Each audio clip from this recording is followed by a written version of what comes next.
My favorite part about living on campus is just you're kind of around everybody, so you're able to make connections and just meet people and build relationships. In the dining halls, they actually try and promote like little stations and hubs where you can have a healthier food options than the regular norm. Sometimes it's really easy to eat the same things, but when you really look at it, there's a lot of variety and there's a lot of things you can do to switch up your meals to have so many different options and venues and varieties you can choose from. One thing I wish I knew before coming to JMU is just how big the campus was. The bus system is great, so that really helps in cutting down the time that it takes to get from one end to the other. The ICS buses, intercampus shuttles, are running every 5 minutes, and that makes it super convenient. I love my dorm. My roommate is amazing, and the people in my hall, they just welcome me every time I walk in. We sit together in the lounge and do homework, or we'll just hang out and get to know each other, and it's a great opportunity to meet other freshmen. It's a place where you can just grow. So even you're just your hallmates, they all want to see you do better. Be the best version of you. I think I've really found that here at JMU. Living with other people and being so close to your classes and just being in walking distance to everything that JMU has to offer. I definitely can call JMU and Harrisonburg my home. Couldn't imagine myself being anywhere else.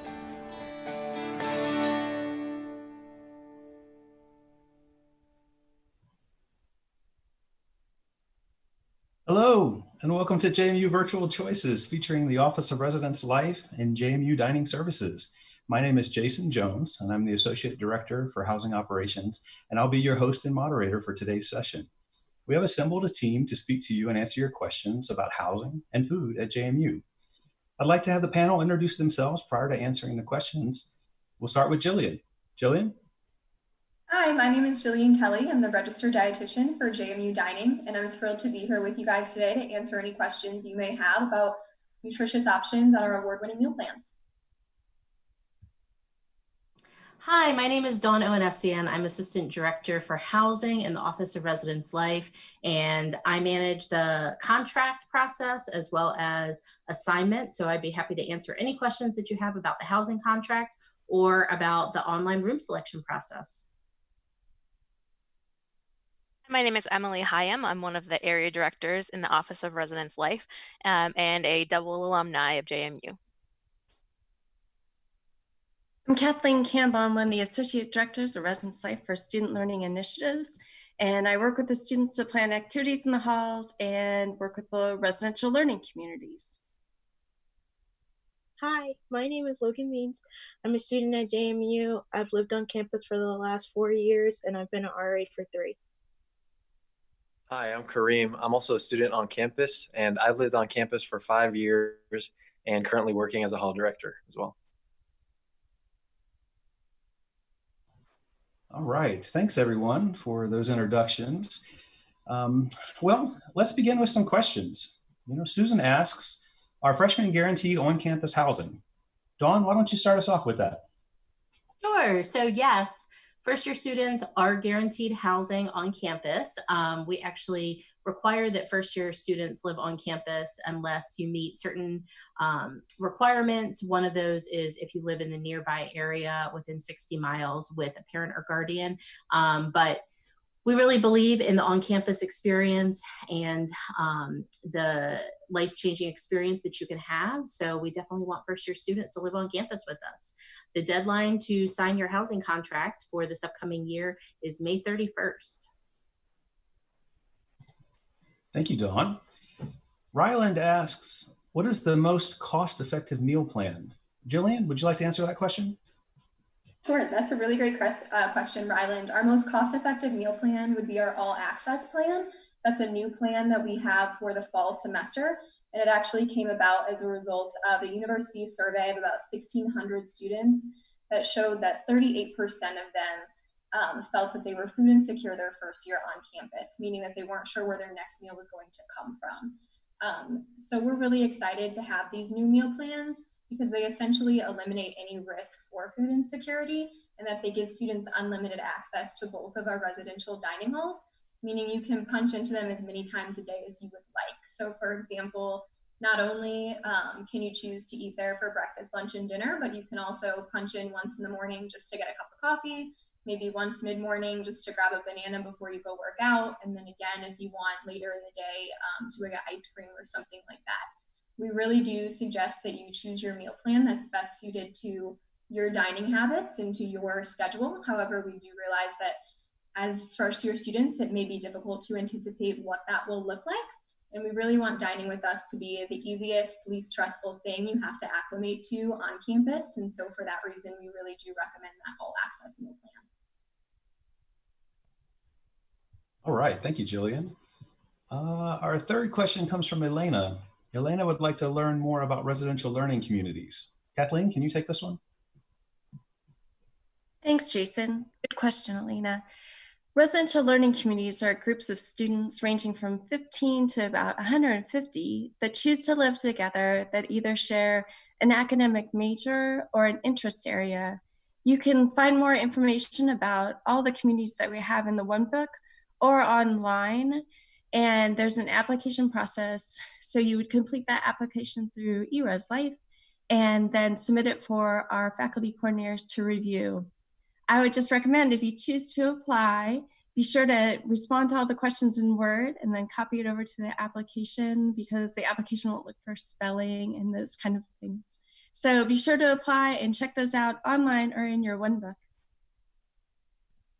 Wonderful, thank you, Kathleen. It looks like Angie has asked, what are some things we're definitely going to need to bring for the dorms? We like to call them residence halls as well. But Emily, why don't you take that one?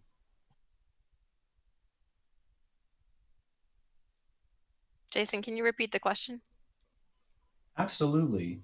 What are some things we're definitely going to need to bring for the dorms?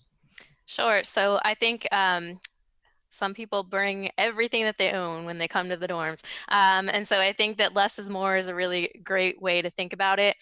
You definitely need bedding and things for the bathroom and maybe some simple food options. But do remember that JMU does have a Target, several Walmarts in the area, and lots of grocery stores. And so do remember that it is possible to buy things when you get here. And so you don't have to bring everything when you come. But again, those basic daily necessities, things that you'll need for school. So your backpack, your laptop, things like that. And then in addition to that, just things to make your room a little bit more homey, pictures and things like that. But again, most things you can buy in town. So make sure that you don't overdo it. Get here, see what you need, and then you can add additional trips to the store after that. Thank you, Emily. Angie, that was a great question. I also like to bring Kareem and Logan into this one. Do you guys have any others responses? Yeah, so for a lot of people, this is the first time living by themselves in their own room with a roommate. And so simple things like a trash can, you might forget about, or if you really need a fridge, you can share one with your roommate. It's really a different experience. Just thinking about kind of the necessities of toothbrush, other shower and bathroom needs, remembering those. And just like Emily said, you don't want to take everything because your room's going to be packed, and you don't want to overcrowd your space with a lot of things. So I think going off of what Emily and Kareem said, definitely make sure that you only bring like a small amount of like stuff with you, because there are like Walmarts and Targets and other places to buy things. Also, I've lived in the dorm, so like don't bring your whole wardrobe and think that it's gonna fit in the closet or in your drawers. Just bring some of your clothes, and then you can switch them out once you go to Thanksgiving break and winter break, and then we have spring break. So there's a lot of breaks to like switch out clothes and stuff like that. And also another good tip is to coordinate with your roommate on different items to bring. So if someone's going to bring a fridge, then you don't want to get there and you both have fridges, because then one of you guys are going to have to take one home. So just talking to your roommate and discussing the different things that you guys want to bring.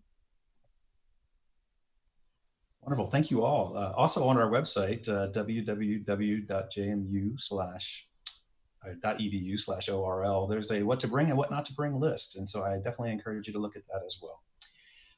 Angie asks, are there consistent vegan options? Jillian, can you take that one? Yeah, I'd be happy to take that one. That's a really great question. And the answer is yes. We always have a variety of vegan options on campus. And we define vegan as no animal product, including eggs, milk, and honey. And the way to find this is really easy at all of our locations.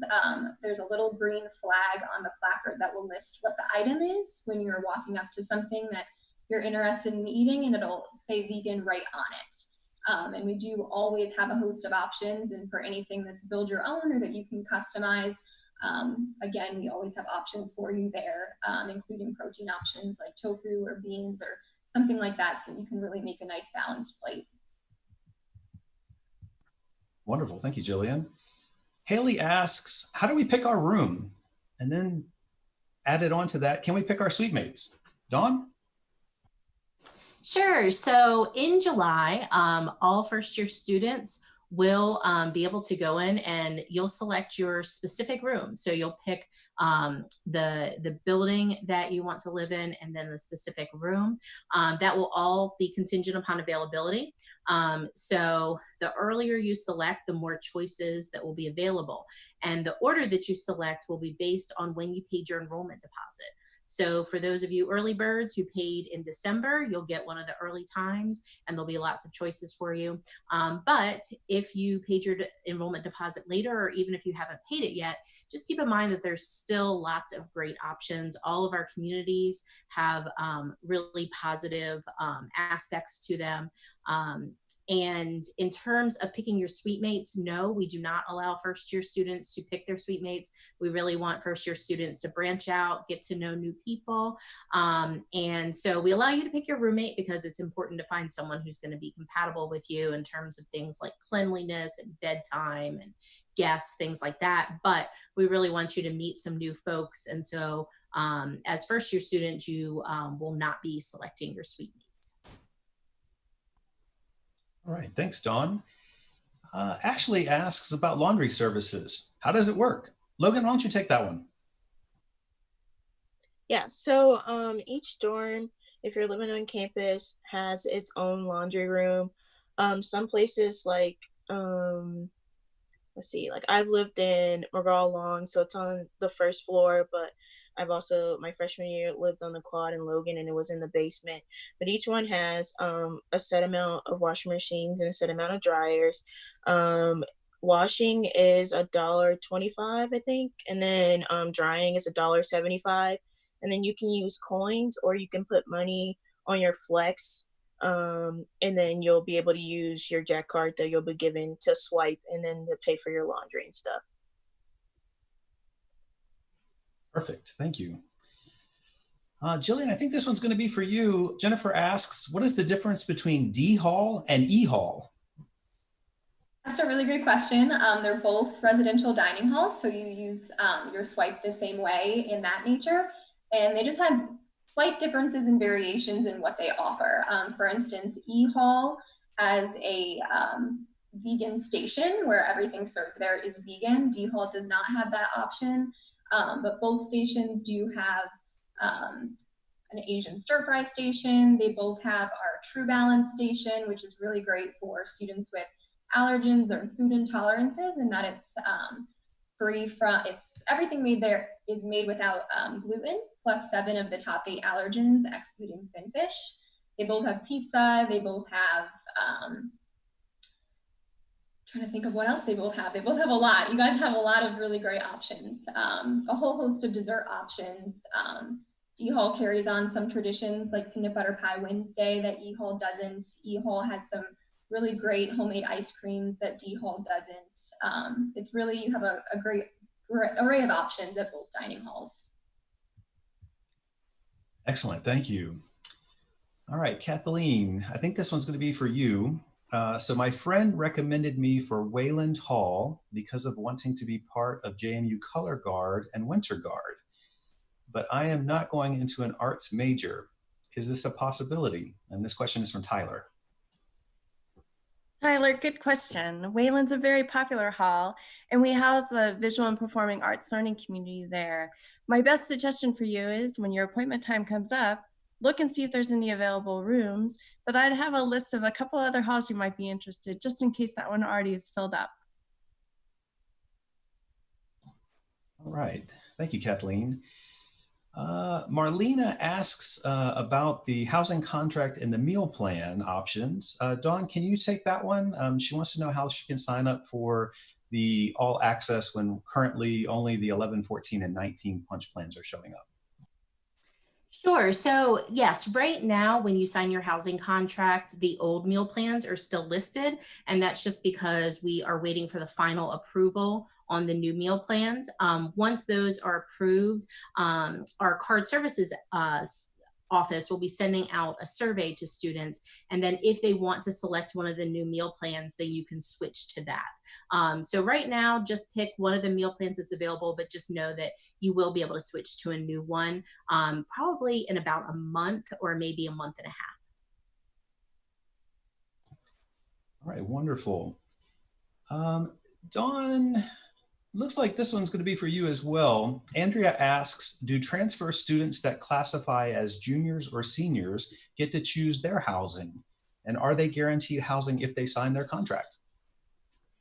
Yeah, so if you sign your housing contract, then yes, you are guaranteed housing. We will house you. However, transfer housing works a little bit differently because transfer students are housed with upper class students. So the returning students, they've already selected their rooms for next year. And so we will still have housing for transfers, definitely. But it won't be the same type of process for first years where we'll have all of our buildings available that you'll be able to go in and select. So for transfers, what we recommend is that if you have a preference, to go ahead and send that to us via email. And our email address is on our website. It's pretty easy. It's just res-life, L-I-F-E, at jmu.edu, and tell us what your preference would be. We can't guarantee that that option will be available, but if it is, then we'd be happy to go ahead and house you there. Thank you, Dawn. Kathleen, Samantha asks, how different would it be if I lived in an RLC? Are there downsides to it? I think it's easier for me to talk a little bit about the benefits of living in an RLC. You automatically kind of get like a cohort of people that you know have share an academic interest or an interest area with you. And those students tend to connect really quickly with faculty members. You get to choose a roommate, and that person doesn't need to be in the same learning community as you. So that's a plus. I think sometimes students worry that if they pick a learning community that they're only going to meet other people in the learning community. And our learning communities are housed within the building. That is the majority of students who aren't involved in learning communities, with the exception of Wayland, because that is predominantly the arts community. I can't really think of a real negative for you because you get to pick your roommate, and I think it just ends up being a really nice experience. Thank you, Kathleen. The next question, I'm going to ask my community development folks to jump in. How and when do we go about finding a roommate? And then once you guys have an attempt to, how people are finding roommates, I might have Dawn go in to talk about the roommate process online. So Emily, Kareem, and Logan, you can all jump in and answer this question. There's like a JMU Facebook page for the up and coming class, and you get to go on there, and it's basically like dating online. You basically put your name down, you say, I like to do work at night, or I like to go to sleep at this time. I'm a clean person. I'm not a clean person. I like to do these activities. I don't like these things.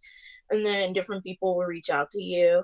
And then you can talk to them and like start texting them and just kind of seeing if that's like, seems like a person that you would want to room with. Yeah, I think this year especially we need to rely on those virtual means, perhaps to find our roommates.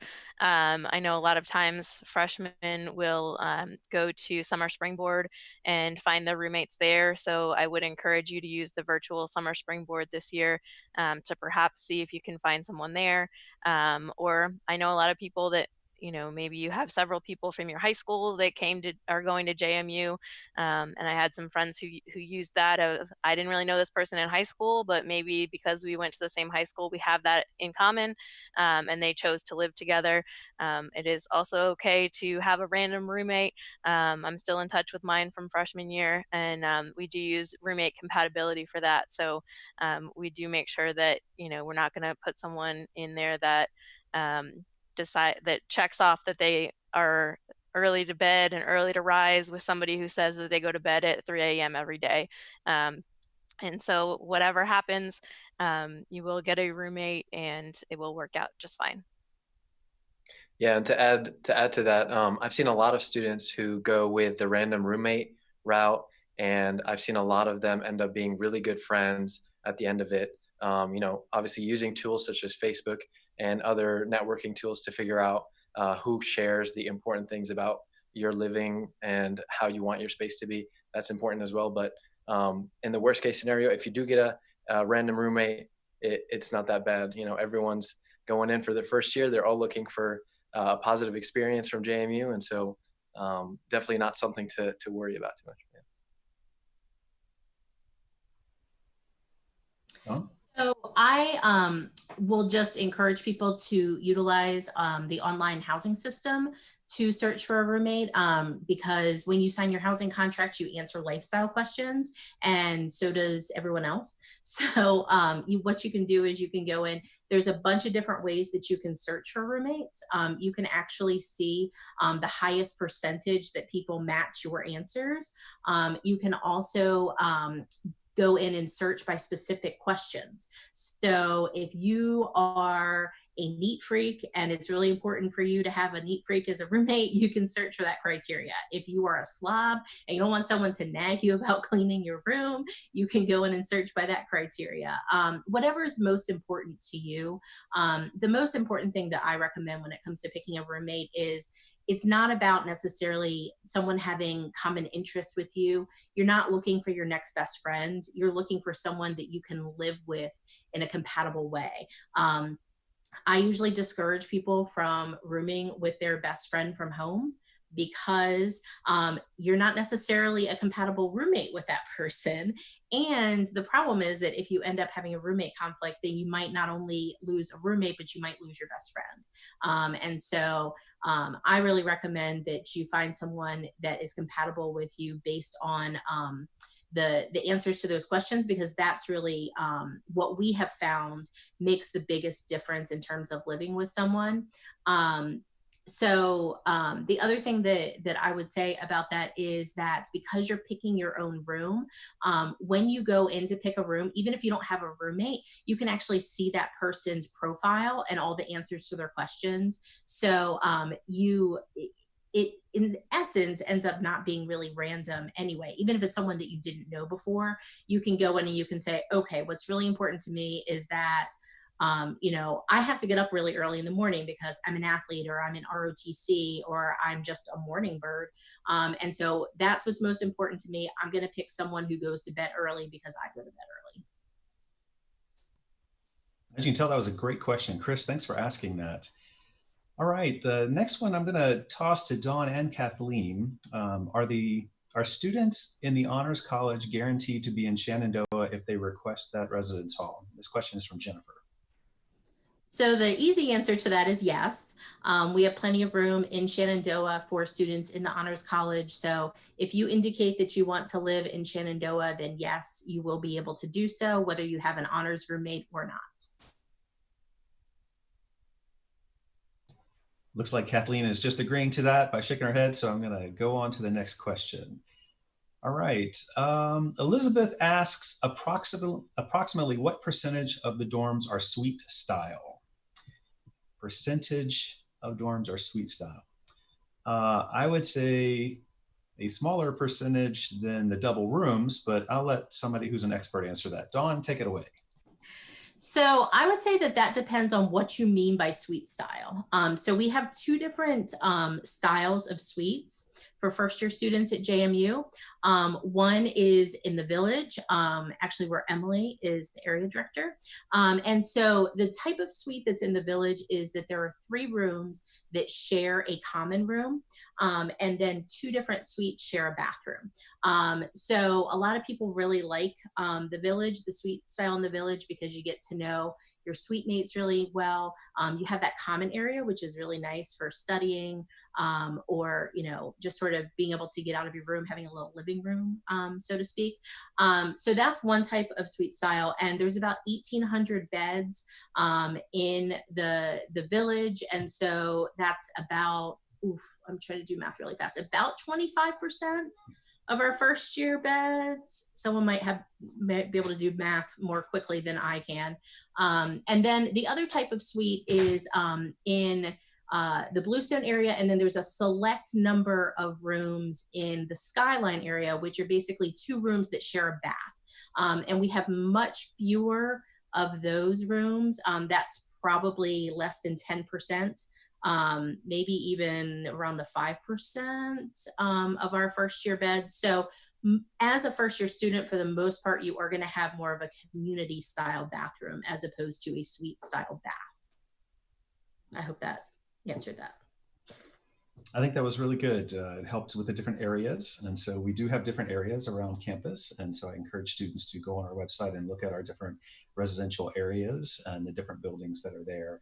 And they will list the different styles. So suite style versus regular style, community bath versus private baths, and other types of semi-private baths. So I encourage you to look at all of those. All right, Braylon asks, are freshmen allowed to bring cars? That's a great question for parking services, but the short answer is no. Freshmen aren't allowed to bring cars.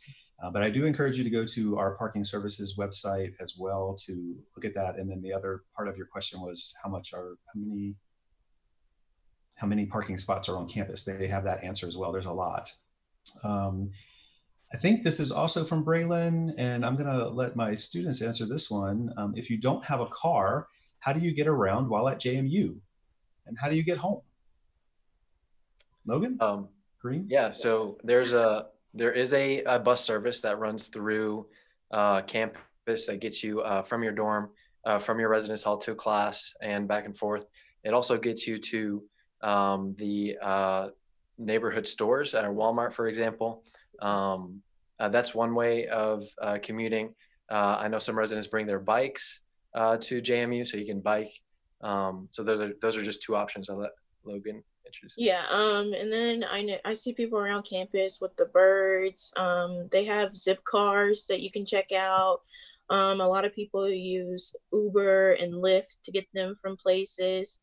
But mostly the bus is a lot, just because you can ride the bus to Festival and you can basically walk across the street and stuff like that. And that's where a lot of like the Walmart, there's a Michael's, there's a GameStop, there's the bus takes you to the mall.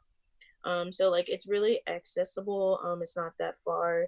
If it's not that inconvenient if you don't have a car to live on campus. And one thing that I would definitely add to that is that the buses run on time, which is a really important thing for students and their planning to get to different places. And that's a wonderful advantage for students. And we typically strongly encourage students to try to utilize the bus services for the first 2 weeks. Get into a habit of using them, and then you will be more willing to use them later. The bus transportation is free for JMU students with their Jack card, and so please take advantage of that. Plenty of stops around Harrisonburg and of course on campus. Okay, Rebecca asks, can you briefly explain the entire housing process with dates? Dawn, I hate to rely on you for this one, but go ahead. I'm sure you have that right in front of you or right in your brain. Yeah, that's definitely in my brain. So there's really only 2 dates right now. Well, I guess 2 dates and then a date range that you need to be aware of. The first one is housing contracts are due May 31st. So make sure you get your housing contract in. You still have a little over a month to do that. And then the date to find a roommate, to form a roommate group is July 17th. and that's at noon. And the reason for that is because that's the same day that you'll get your time slot to actually select your room. And so the dates that will happen, that'll be between July 20th and July 31st. So right after that July 17th roommate deadline. So that's basically the process. Is first you sign your contract. As soon as you sign your contract, you can go in and you can start searching for roommates. So sign your contract by May 31st, pick your roommate by July 17th, and then you'll get a time slot that tells you when you'll select a room, and that'll be in the next couple of weeks after that by July 31st. Thank you, Dawn. Thank you. Kathleen, you want to talk a little bit about the residential learning communities and the deadlines there? Sure, Jason. Applications for the learning communities are due May 15th. That gives enough time for our faculty coordinators to read those applications and make decisions, as well as back communicate to the students that they've been accepted so that they can enroll in the associated learning community course when they do the registration in early June. So the only deadline that is slightly different from what Dawn just spoke about is if you are applying to be in the arts learning community and requesting a roommate, those would be due May 15th, just like the application deadline, so that we can get all those people matched, particularly for that building. So those are my deadlines. Thank you for those additions. It looks like I forgot one part of Braylon's question from before, and that was, how do you get home if you don't have a car? And so Emily, you want to take that one? Sure. So there's a few options there. We do have some bus services in addition to our on-campus buses and the community buses. And those are, they'll come for the weekend, and they travel all over the state. And I do believe that we have some bus transportation to airports as well. And so those are options for getting home if you can't get someone from home to come pick you up, which is also an option. And then trying to find a ride, like if you're in a location. If home is at a location where we have lots of students, if you're from Northern Virginia or Virginia Beach, usually there's someone else going there. Either on the weekend or for a Thanksgiving or a winter or a spring break. So you'll probably be likely to find somebody who can either give you a ride to the airport along their way or bring you home with them and drop you off at home.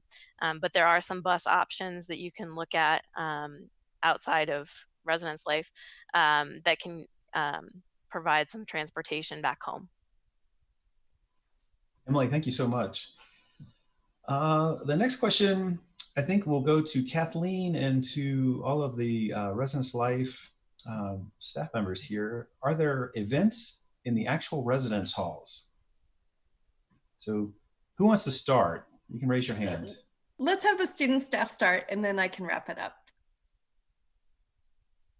Yeah, I'm really glad that's a question, actually. We have so many events in the dorm, so many events specified with like each RA. They're having events for the residents.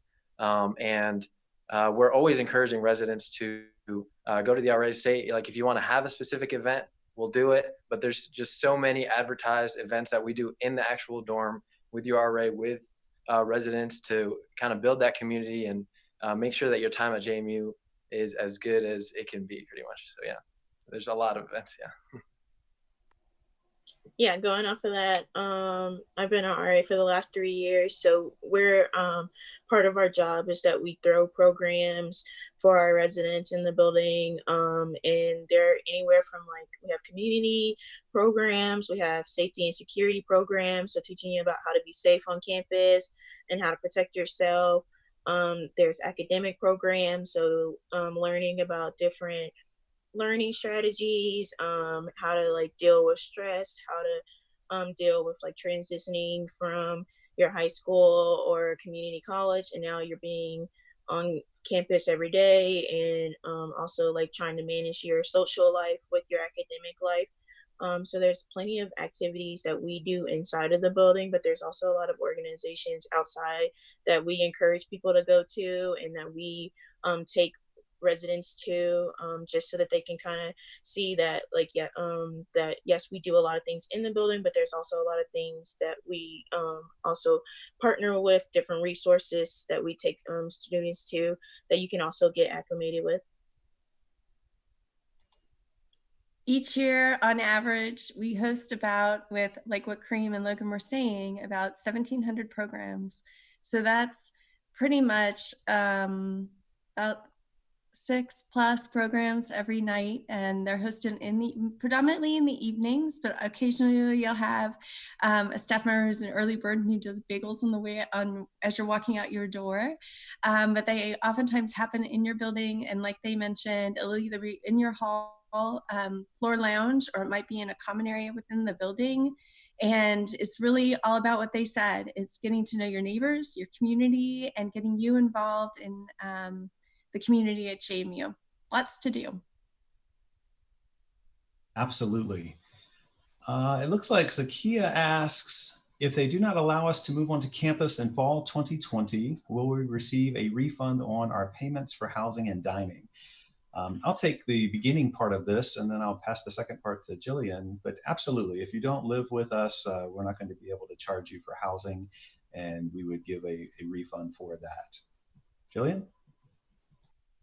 Yeah, so that's actually a university decision, not exactly dining services decision, but I imagine the same would go for the housing. If we didn't move on, then that would be the result. But again, that's not a dining services decision. Absolutely. And while we're there, Emily, why don't you kind of answer the question of, are we opening this fall? As of right now, we have every intention of opening in the fall as long as it's safe.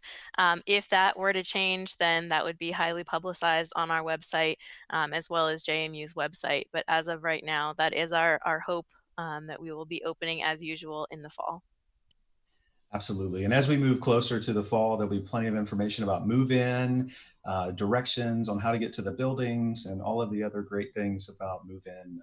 JMU has a really good move-in, and we're very excited to offer that service to you, and we look forward to it. So look for those directions soon, sometime this summer. All right, the next question comes from Virginia. Does JMU have safety protocols when students need to walk home late at night? For example, after a late night in the library. Who'd like to take that one? Logan, fire away.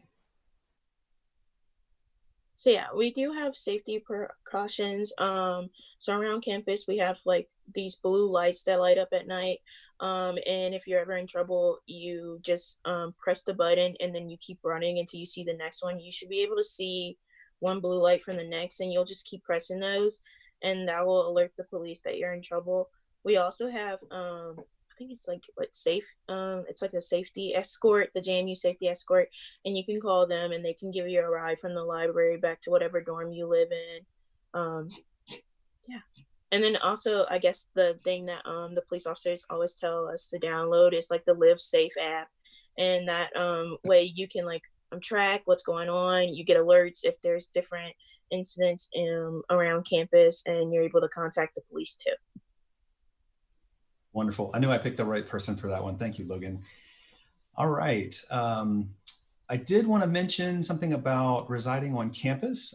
So students that will need housing for Thanksgiving or spring break or during a fall break, they would need to choose to live in one of our Skyline housing areas or Eagle Hall. So Eagle Hall, Chandler Hall, Chesapeake Hall, Shenandoah Hall, or Paul Jennings Hall. So those students will remain open during those breaks. However, we do close during the overwinter break, the Christmas break. So just please be aware of that. But if you do need to live on campus during those times, please, when you're selecting your residence hall, that you take that into consideration and choose one of those buildings. Okay, Kathleen, we have a question for you. Can you apply to more than one RLC if there are two that interest you? This question is from Michael. Thanks, Michael. Good question. You can apply to more than one. The application will let you rank your choices. So if your first choice is leadership and your second choice is biology, then you would rank them that way. If you get selected into both of those, they'd use that by your ranking and go from there. Or if you were not to get into one, they would choose your second choice to get you into one of the learning communities. Wonderful. Thank you, Kathleen. I think the next question is about dining, JMU dining. So Marlena asks, what are Duke deals and where are they offered on campus? Jillian. Thanks, Marlena. That's a really great question. Essentially, there are 3 ways on campus to use your punches that are associated with your meal plan. The first would be our all-you-can-eat residential dining halls, D&E hall. The second way would be through Duke deals, and then the third way would be through a $7 meal equivalency. So with the Duke deals specifically, these are different deals that we have going on at retail and national brand locations across campus. Essentially, you get a complete package meal, like an entree, a side, a drink, for a punch. And so they'll be posted as a Duke deal, so you'll know what is available to you. We have a nice new robust menu for our Duke deals coming up in the fall that we're really excited to share with you guys. Wonderful, thank you. And thanks for that question. All right, Wendy asks, when you arrive on move-in day, how do you go about doing lofting of your bed? Pros and cons of lofting. So Emily, I'll let you start with that one, and then Kareem and Logan, if you guys can chime in, that'd be great. Sure. So you are more than welcome to bring your own lofting equipment, and there's information about that on our website. Many of our beds now have an option to raise and lower, and so it may be a great option to check the website for your building once you sign up for your room, and find out if those beds are available for you, because a lot of students are now finding that those adjustable beds get up high enough and they can store lots of things underneath without having to do the kind of traditional lofting that we think of. But it is still an option if you want to bring a loft bed and assemble that on move-in day. And then they come down at the end of the year, right before our exam week, because we don't want the deconstruction happening during exam week. And then you would take your lofting equipment and take that back home with you. Yeah, and also going off of like the lofting, so the company that we did work with that rented out lofting, they're not doing that again this year. So if you were to want to loft your bed, you would have to bring the equipment yourself to loft your bed. But I've lived on campus for the last 4 years, and I've never had to get a lofting. I feel that the bed, with you bumping it up and adding bed risers, makes the bed pretty high. Sometimes I'm already like have it kind of high, and I'm like trying to jump up there. So I'm like, all right, maybe lower it down a little bit. So you can get your beds up pretty high. Yeah, and to add to that, similar situation with me, I've never had to loft it beyond the levels that are already kind of built in. I guess to touch on the pros and cons. The pro would be just more space underneath, and I think the major con is having to get up on that bed when it's raised so high. So, yeah. All right, thank you all for that. Dawn, Elizabeth would like to know about the accuracy of the floor plans found online for the residence halls. Yeah, so I would really caution you against just Googling the buildings and looking for floor plans. Those are not necessarily floor plans that we have put out recently. And so in some cases, we actually have one building that was demolished, and then another building got the same name, and that would be Chandler Hall. So if you're looking at a floor plan for Chandler Hall, it may not be the right Chandler Hall. And then sometimes things just get updated on floor plans. Now, when you go to select a room, you will have the floor plan available to you then. So you'll be able to look and see where on the floor the room is. So I would just ask that you be patient and wait until you're actually going to select a room to see the floor plans. If you have questions about specific buildings and sort of what the layout is, a lot of that information is available on our website. So check out our website and don't necessarily believe what you Google and just find somewhere out there on the internet, because it may not be accurate. Dawn, thank you so much. And I know one of the special projects that we have that's been going on this fall and spring is to recreate all of the floor plans to make them fresh and new. And those will be available for the first time during online room selection for this fall for new students. And so we're very excited to get those out. And those will be the most up-to-date and correct that you can find. So I encourage you to look out for those when you do the online room selection. Well, it looks like questions have slowed down. Looking for any updates here. We're kind of at our time limit. There is one question left, I think. As Shannon's asked, what is there to do off campus? Would somebody like to take 30 seconds and talk about that? Logan, Kareem, Emily, Kathleen, Dawn, Jillian, anyone?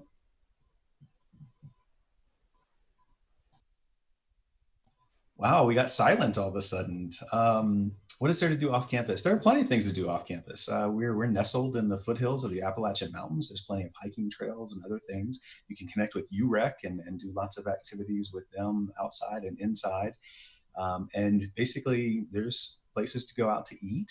There's enough restaurants that you could go out to eat every day if you wanted to, if you got a little bit of money to do that. There's plenty of places to shop. And there's many things to do. But of course, we love the opportunity for you to do our activities on campus. And I know that JMU and the Madison Union and all of the Residence Life staff put on lots of programs. And so we would definitely encourage you to check those out when you get here. All right, so as we're coming to the end, we definitely want to thank you so much for joining us today. It's been a unique situation for us to look at each other and not see you. Normally we like to have that interaction and then feed off of your energy. But hopefully we've had the energy. We've loved the questions and we're so appreciative of them. If we weren't able to get to your question from our panel today and you've put it online, please leave your questions that you have underneath the comment section and we'll make sure to respond to them there. You can also visit the choices link for more information and that link will be posted below. So again, thank you so much. We're going to take the opportunity to say goodbye now.